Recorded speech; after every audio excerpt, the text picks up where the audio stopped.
Hello दोस्तों, आप सभी का अपने चैनल डीजी वेदा में एक बार फिर से बहुत बहुत स्वागत है। दोस्तों, जैसा कि पिछले क्लास में मैंने आप लोगों को बताया था कि किस तरह से मैं 11th क्लास का सिलेबस आप लोगों को कंप्लीट कराऊंगा, उसी सीरीज में आज मैं एक लेक्चर लेकर आप लोगों के सामने आ गया हूं, जो एक लर्निंग सीरीज भी आप इसको बोल सकते हैं, जिसमें आपको बहुत कुछ सीखने को मिलेगा दोस्तों। तो देखिए, पिछले क्लास में मैंने बताया था कि लगभग लगभग केमिस्ट्री में 15 टॉपिक है जो 11th में हम लोग को पढ़ना है, जिसको आप चैप्टर भी बोल सकते हैं। उसको एक एक करके हम लोग खत्म करेंगे। उसी सीरीज में दोस्तों आज हम लोग बेसिक कॉन्सेप्ट के बारे में जानेंगे। बेसिक कॉन्सेप्ट जानने के बाद हम लोग एटॉमिक का स्ट्रक्चर पढ़ेंगे। तो आज हम लोग दोस्त बेसिक कॉन्सेप्ट पढ़ने वाले हैं। तो चलिए दोस्तों, आज का क्लास बिना समय खराब किया स्टार्ट करते हैं। देखिए दोस्तों, सबसे पहला आता है कि केमिस्ट्री हम लोग पढ़ते क्यों। जैसे कोई भी चीज पढ़ना है तो उसके बारे में ये जानना बहुत जरूरी है कि हम लोग क्यों पढ़ रहे हैं। तो देखिए दोस्तों, सुबह में आप लोग पेस्ट यूज करते होंगे और रात में आप लोग सोने तक जो भी आपको नाइट क्रीम लगाते हो, हर चीज में कहीं ना कहीं आप केमिस्ट्री से पूरी तरीके से आपके जिंदगी में आप घिरे हुए हैं। हर चीज में केमिकल है। आप दवाई खा रहे हो, आप खाना खा रहे हो, जैसे आपने नमक खाया या सॉस खाया, चिली सॉस खाया, जो भी खाया, हर चीज में आपको केमिस्ट्री देखने को मिलेगा दोस्तों। इसलिए केमिस्ट्री का नॉलेज होना बहुत ही जरूरी है, जिससे हम लोग का जीवन क्या हो, सरल हो सके। केमिस्ट्री के नॉलेज होने से आप लोग को बहुत कॉन्फिडेंस आएगा और आप लोग जान पाओगे कि किस तरह से केमिकल से हम लोग घिरे हुए हैं, इनका हमारे जीवन में कितना इम्पोर्टेंस है। इसको बोला भी जाता है कि जैसे देखिए, आप कोई भी चीज खा रहे हैं या किसी भी तरीके से डिफरेंट टाइप से आप यूज कर रहे हैं अपने डे टू डे लाइफ में, तो हर चीज में कहीं ना कहीं केमिस्ट्री छिपा हुआ है। इसलिए केमिस्ट्री का नॉलेज होना बहुत जरूरी है। अब बात आता है दोस्तों कि केमिस्ट्री को हम लोग डिफाइन कैसे कर सकते हैं। तो इसको बहुत तरीके से डिफाइन किया जाता है, लेकिन बहुत जगह पे आपको देखने को बुक में मिलेगा कि it is the science in which we study about formation and breakage of bond. मतलब कि केमिस्ट्री के अंदर जो भी बॉन्ड बनता है, जैसे कार्बन कार्बन का बॉन्ड बना तो इसका फॉर्मेशन और ब्रेकेज जो होता है उसके बारे में हम लोग पढ़ेंगे। इसी को केमिस्ट्री दे दिया गया है। और भी बोला जाता है कि it is the study of atom and molecule. मतलब कि एटम और मॉलिक्यूल के बीच में किस तरह से इंटरेक्शन होके डिफरेंट कंपाउंड बनता है। तो ये भी केमिस्ट्री का डिफिनीशन होता है कि जिसमें मतलब मॉलिक्यूल और एटम के बारे में हम लोग पढ़ते हैं। तो ये सब छोटा छोटा डिफिनीशन है, जिसको आप अगर लिखना चाहे तो वीडियो पॉज करके आराम से लिख सकते हैं, जिससे कोई भी अगर आप पूछे कि व्हाट इज केमिस्ट्री तो बता सकते हैं। जो भी मैंने अभी डिफिनीशन बताया तो उसको आप अपने नोटबुक में लिख लिया कीजिएगा वीडियो को पॉज करके। तो देखिए दोस्तों, बेसिक कॉन्सेप्ट में हम लोग आज पढ़ेंगे कि किस तरह से क्या क्या होता है। तो चलिए स्टार्ट करते हैं। सबसे पहले मैंने भी बताया कि role of chemistry. Role of chemistry हमारे जीवन में, role of chemistry in our life. मैंने अभी आपको बताया, मैंने बताया कि कोई भी, जैसे सुबह में आप लोग टूथपेस्ट यूज करें या रात में नाइट क्रीम यूज करें, दिन में आप सोप यूज करें, बाल में शैम्पू यूज करें, हर चीज में केमिस्ट्री है। तो इसलिए केमिस्ट्री का नॉलेज होना बहुत जरूरी है। अब सबसे पहले बात आता है कि केमिस्ट्री का डिफिनीशन मैंने बता दिया, दो डिफिनीशन बताया, वो दोनों आप वीडियो पॉज करके अपने नोटबुक में लिख लीजिए। उसके बाद देखिए, सबसे पहले आता है केमिस्ट्री पढ़ने से पहले हम लोग मैटर के बारे में थोड़ा सा जानेंगे कि व्हाट इज मैटर। तो अभी तक आप लोगों ने मैटर के बारे में जाना होगा कि मैटर जो होता है बेसिकली तीन तरह का होता है। एक होता है सॉलिड, सॉलिड के बाद क्या होता है दोस्तों, लिक्विड, और लिक्विड के बाद क्या होता है, गैस। देखिए, इसका जो ये है, इसको हम लोग ऐसे ना लिखिए नया एरो है दोस्तों। पिछले क्लास में मैंने बताया था कि इस एरो का अपना अलग मीनिंग होता है। मतलब इस डायरेक्शन में भी रिएक्शन हो रहा है, इस डायरेक्शन में भी रिएक्शन हो रहा है। यानी अगर सॉलिड को हम हीट करेंगे तो क्या में बदलेगा, लिक्विड में, और कूल करेंगे तो क्या में बदलेगा दोस्तों, लिक्विड में। यही सेम चीज यहाँ पे भी आप अप्लाई कर सकते हैं। हीट करेंगे तो गैस में, कूल करेंगे तो लिक्विड में। अब इसका एक अच्छा सा एग्जांपल समझिए, जैसे बर्फ है। बर्फ क्या होता है दोस्तों, सॉलिड होता है, ठीक। इस तरह से आप जब फ्रीजर में जमाते हैं तो आइस क्यूब रहता है, इसको आइस क्यूब बोला जाता है दोस्तों। तो ये जब इसको हीट करेंगे तो क्या हो जाता है, बर्फ पानी में बदल जाता है। फिर हीट करेंगे पानी को तो क्या बदल जाता है, गैस में, जिसके वेपर भी बोलते हैं। जो वाटर का जो लिक्विड, वाटर का जो गैसियस स्टेट होता है उसको हम लोग क्या बोलते हैं दोस्तों, उसको हम लोग बोलते हैं वेपर। तो इस तरीके से आप ये समझ सकते हैं कि कैसे कैसे हीट देने से क्या हो रहा है, हीट देने से लिक्विड, लिक्विड से फिर गैस में बदल जा रहा है। इसका रिवर्स भी होता है, अगर लिक्विड को हम लोग कूल कर लेते हैं तो सॉलिड में बदल जाता है। जैसे देखिए, अभी कोविड का केस चल रहा है, कोविड का केस चल रहा है तो सब ऑक्सीजन के बारे में कि ऑक्सीजन नहीं मिल रहा है, नहीं मिल रहा, ऑक्सीजन सिलेंडर में भर भर के तो यहाँ पे इस थ्योरी का यूज होता है दोस्तों। जैसे देखिए अब इस तरह का ऑक्सीजन सिलेंडर रहता है, तो हम लोग क्या करते हैं, जैसे इस कमरे में पूरा ऑक्सीजन भरा हुआ है, तो इसको बहुत सारा मशीन लगा के इस ऑक्सीजन को एक चेम्बर में ले जाते हैं, उसको ठंडा करते हैं।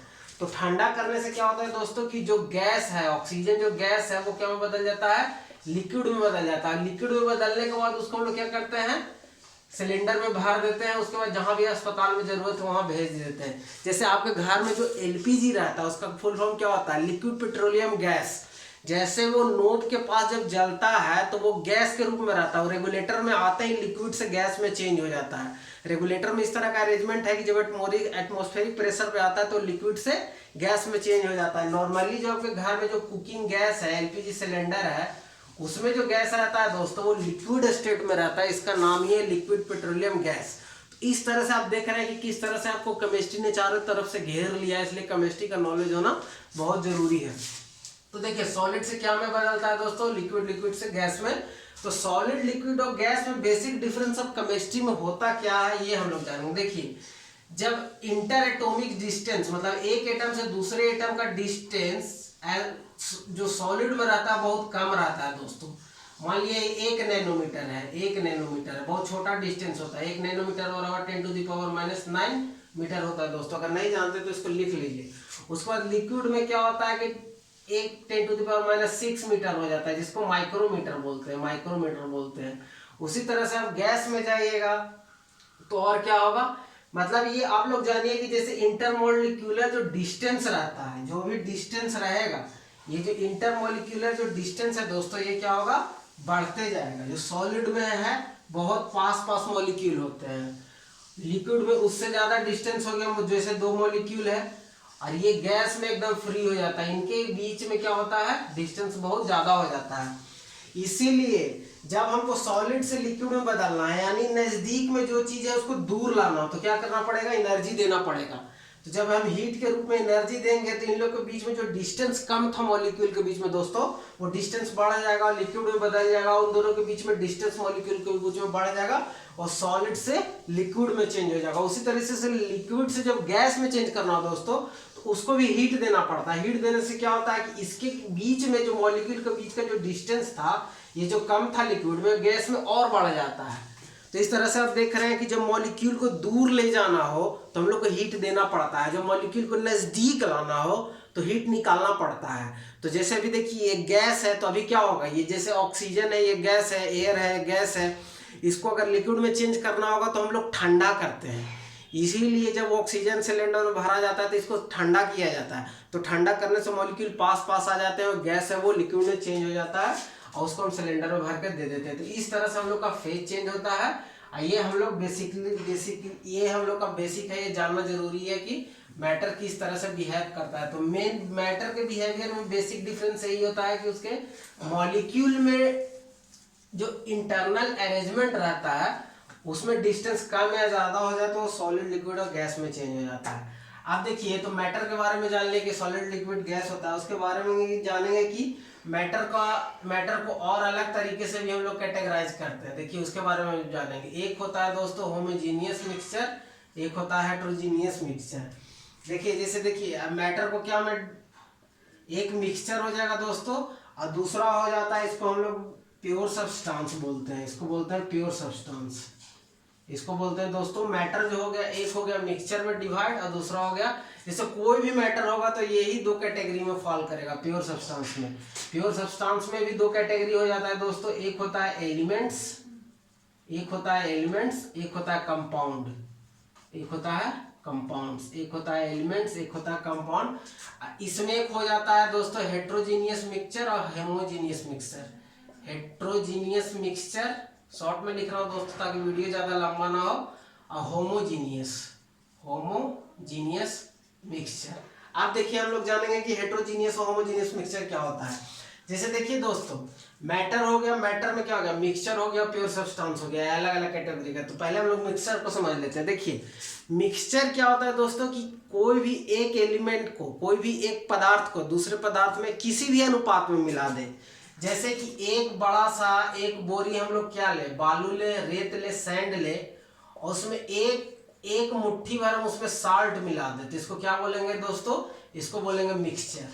मतलब कोई फिक्स प्रोपोर्शन नहीं है, एक बोरी रेत में हम लोग क्या मिला रहे हैं, एक मुट्ठी नमक मिला रहे हैं, तो कोई फिक्स प्रोपोर्शन में नहीं है, कोई अनुपात में नहीं है, तो इसको हम लोग मिक्सचर बोलते हैं। जैसे घर में हम लोग दाल वगैरह खाना बनाने से पहले चुनते हैं तो उसमें कंकड़ पत्थर निकलता है, तो भी एक मिक्सचर का एग्जाम्पल है। क्योंकि आपके घर में बाय द वे 5 किलो दाल रखा हुआ हो, उसमें 50 ग्राम या 25 ग्राम कंकड़ निकलता हो, तो भी एक मिक्सचर है। यानी कि कोई फिक्स प्रोपोर्शन, कोई निश्चित अनुपात में ना मिला हो, तो उसको हम लोग मिक्सचर बोलते हैं। मिक्सचर भी अब दो तरीके का होता है दोस्तों, एक होता है हेट्रोजीनियस मिक्सचर, एक होता है होमोजीनियस मिक्सचर। तो हेट्रोजीनियस मिक्सचर ऐसा मिक्सचर जिसमें क्या होता है कि जब दो या दो से अधिक जो पदार्थ उसमें मिले हुए हैं, जो मैटर मिला हुआ है, उन लोग को हम लोग नेकेड आई से देख सकते हैं, मतलब नंगी आंखों से देख सकते हैं कि वो मिला हुआ है। जैसे नमक में मैंने भी क्या बताया, रेत में जब नमक घुला हो तो उसको हम आसानी से देख सकते हैं, तो वैसा मिला हुआ पदार्थ जिसको हम लोग नंगी आंखों से देख सकते हैं, आसानी से देख के डिस्टिंग्विश कर सकते हैं। जैसे गेहूं के बोरी में थोड़ा सा कंकर मिल जाए तो वो भी देख सकते हैं, बालू में बालू हो जाए, सीमेंट हो जाए जिसमें थोड़ा सा कुछ और कंकड़ वगैरह में, उसको भी आंख से देख सकते हैं। जिसको हम लोग आसानी से अपने आंखों से देख सकते हैं उसको बोलते हैं हेट्रोजीनियस मिक्सचर। एक होता है दोस्तों homogeneous mixture.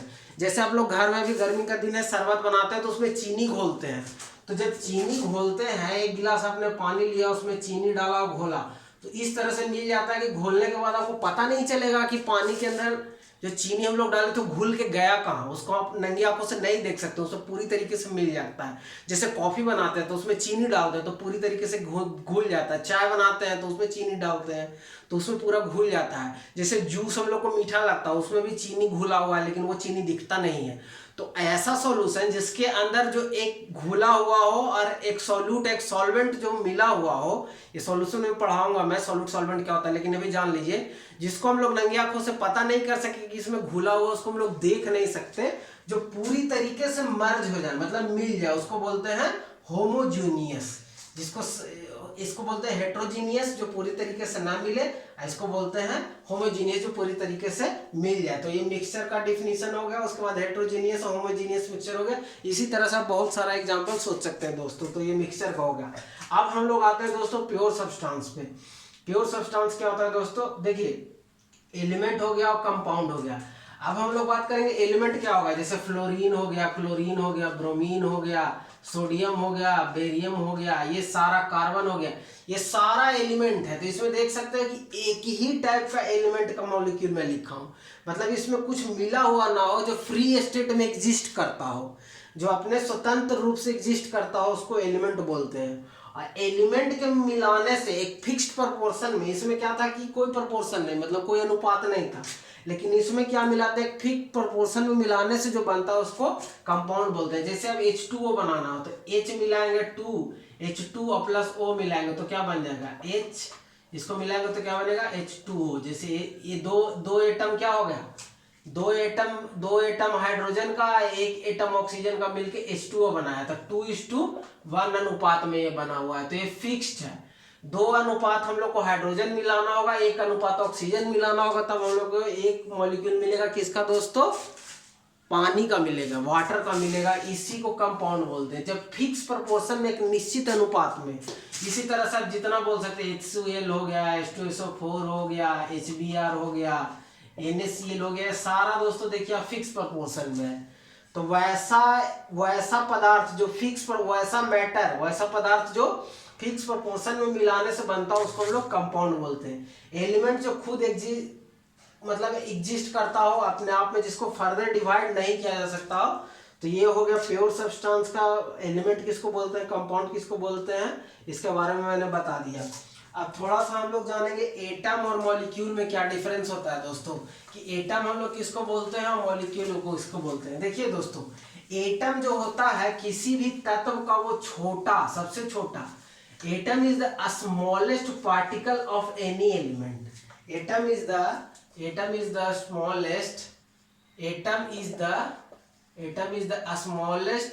Particle of any element. Atom क्या स्मॉलेस्ट पार्टिकल है एनी एलिमेंट का। जैसे फ्लोरीन का एटम ले लीजिए, F2 एटम ले लीजिए, फ्लोरीन का एटम ले लीजिए, तो कोई भी एलिमेंट का जो सबसे छोटा हो, जो सबसे छोटा एग्जिस्ट करने वाला जो इंटिटी जिसको बोल सकते हैं, जो एग्जिस्ट करता हो, जिस जो केमिकल रिएक्शन में भाग लेता हो, उसको हम लोग क्या बोलते हैं दोस्तों? एटम। एटम से छोटा कुछ एग्जिस्ट नहीं करता है। एटम से छोटा कुछ एग्जिस्ट नहीं करता है। इसी पे एटम बम भी काम करता है। जब इसको तोड़ते हैं तो एटम बम बन जाता है। वो हम लोग न्यूक्लियर रिएक्शन में पढ़ेंगे, अभी नहीं जानेंगे। जैसे देखिए अब क्या होता है, एटम के बाद क्या बनता है दोस्तों? एटम के बाद बनता है, एटम से बड़ा क्या होता है दोस्त? मॉलिक्यूल। जैसे देखो एटम क्या हो गया? H एटम हो गया, H2 हो गया और O एटम हो गया। ये मिलके क्या बना दिया दोस्तों? एक मॉलिक्यूल बना दिया, जिसको कंपाउंड भी बोलते हैं। H2O हो गया। तो एटम से बड़ा मॉलिक्यूल होता है एक से ज्यादा, जैसे H2SO4 हो गया। तो H2SO4 जो है क्या है? सल्फ्यूरिक एसिड का एक मॉलिक्यूल है। इसमें एटम कितना सारा? हाइड्रोजन का 2 एटम है, सल्फर 1 एटम है, ऑक्सीजन का 4 एटम है। तो कितना हो गया? इसका एटोमोसिटी निकालना हो तो 2 हाइड्रोजन एटम हो गया, एक कितना हो गया? सल्फर हो गया, और 4 कितना हो गया? ऑक्सीजन हो गया। तो इसका कितना हो गया? टोटल 7 एटम से मिलके 4 1 5 और 2 7 एटम से मिलके क्या बन गया है? 7 एटम से मिलके क्या बना है दोस्तों? मॉलिक्यूल बना है। तो इस तरह से आप समझ सकते हैं कि एटम जो है, जो स्मॉलेस्ट किसी भी एलिमेंट का, जैसे अभी कितना एलिमेंट है? 118 एलिमेंट है। हाइड्रोजन से लेके जिंक तक आप लोग 30 जिंक होता है, इसको आप लोग याद कर लीजिएगा। Hydrogen, helium, lithium, beryllium, boron, इस तरह से जितना भी होता है। कार्बन नाइट्रोजन जितना 30 तक जाता है, 30 तक आप लोग आराम कर लीजिएगा। Carbon, nitrogen, oxygen, fluorine, sodium, magnesium, इस तरह से कर करके आप लोग आराम से 30 तक आप लोग अच्छे से याद कर लीजिएगा। इसका बहुत यूज होता है। तो आप लोग देख सकते हैं एटम किसको बोलते हैं, मॉलिक्यूल किसको बोलते हैं, ये भी समझ गया होगा। जो समझ गए आप लोग, जो सबसे छोटा एंटिटी जो केमिकल रिएक्शन में भाग लेता हो, जो मैं बोलता हूँ उसको वीडियो पॉज करके लिख सकते हैं। Smallest entity of any element which can participate in chemical reaction is called atom. सबसे छोटा एंटिटी जो केमिकल रिएक्शन में भाग लेता है उसको हम लोग क्या बोलते हैं दोस्तों? एटम बोलते हैं। एटम से मिलकर मॉलिक्यूल बनता है और उसी से फिर कंपाउंड भी उसी को बोलते हैं। कंपाउंड और मिक्सचर में भी डिफरेंस बता दिया है। तो इस तरह से आप एटम मॉलिक्यूल भी जान गए होंगे कि एटम किसको बोलते हैं, मॉलिक्यूल को किसको बोलते हैं। तो इंट्रोडक्शन वाले ये जो बेसिक कॉन्सेप्ट था, इसमें कुछ पोर्शन जो था उसको मैंने आज कंप्लीट कर दिया है। बाकी का जो आगे का भी अभी जो इसमें और टॉपिक बचा हुआ है दोस्तों, धीरे धीरे करके कंप्लीट करेंगे। आज इस वीडियो को हम लोग यहीं रखते हैं। इसमें अगर कोई आप लोग को दिक्कत आता है तो कमेंट बॉक्स में पूछिए और दूसरे तक शेयर कीजिए। अपना बहुत ख्याल रखिए। कोविड का सिचुएशन चल रहा है, बाहर मत निकलिए और ऑनलाइन स्टडी कीजिए। Thank you.